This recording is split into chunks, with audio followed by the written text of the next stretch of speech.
per la disciplina dei rapporti tra gli enti locali del Veneto orientale aderenti al progetto VOID, Veneto Orientale Innovation Lab della Venezia Orientale.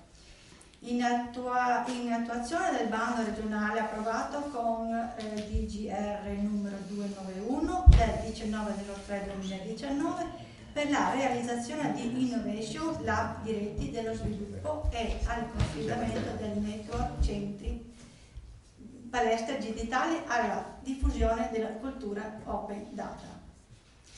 E questo è un progetto che avrei detto sicuramente, è un progetto che comprende 17 comuni, c'è una collaborazione fra l'ente pubblico, i cittadini, università e varie associazioni. Capofila è San Donato di Piave e il comune deve solo offrire una locazione per l'ufficio, non ha nessuna spesa, nessun comune ha spesa, si pensa solo alla Regione Veneto.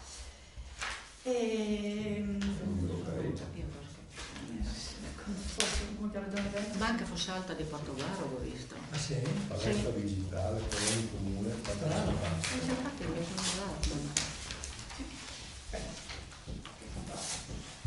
non è Veneto, Cavolo, Ceggia, Cinto Maggiore, Concorre Sagittaria, Eranclesa, Fossalta di Piave, Jesolo, Mele, Mugiro di Piave, Noventa di Piave, Porto Groaro, Pramaggiore, San Donato di Piave, Capofila, San Michele Elemento, Sastina di Svezia e Torre di Nostro. Ma manca Fossalta di Portogallo e Concordia. Non avranno diritto.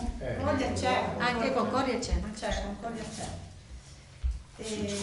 Ma cos'è? Devono mettere in rete i progetti? Non ho capito. Sì, per la promozione, l'abbattimento del divario digitale. Sì, le zone rurali, l'accesso. Di progetti Per promuovere l'accesso al digitale nella maniera più ampia possibile. Sì, Siamo là così. io credo che tutti siamo d'accordo nell'approvare l'adesione. Io volevo solo fare una notazione. Non approvo per niente, colgo l'occasione per segnalarlo, questa mescolanza continua di italiano e di inglese. O il documento è scritto in italiano o il documento si scrive in inglese. Io fortunatamente l'inglese l'ho studiato e lo leggo un pochino, anche lo parlo, perché riesco a farmi intendere, ma ciò che non tollero è la mescolanza delle due lingue, e anche fuori moda, non si usa più.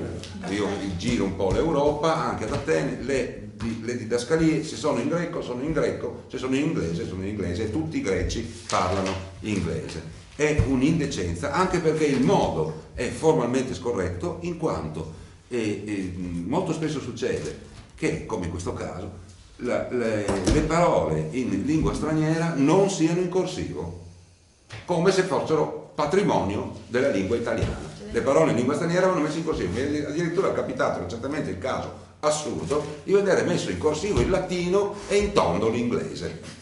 Mi pare che stiamo veramente esagerando. Oltretutto mi pare di cogliere che la tendenza sta andando proprio da un'altra parte. Cioè chi crede di essere alla moda infarcendo i suoi testi, i termini inglesi scritti come se fossero in italiano, è anche un po' ridicolo oggi come oggi. Volevo solo vorrei che fosse messo da parte. Grazie. Allora ci aggiorniamo e Grazie.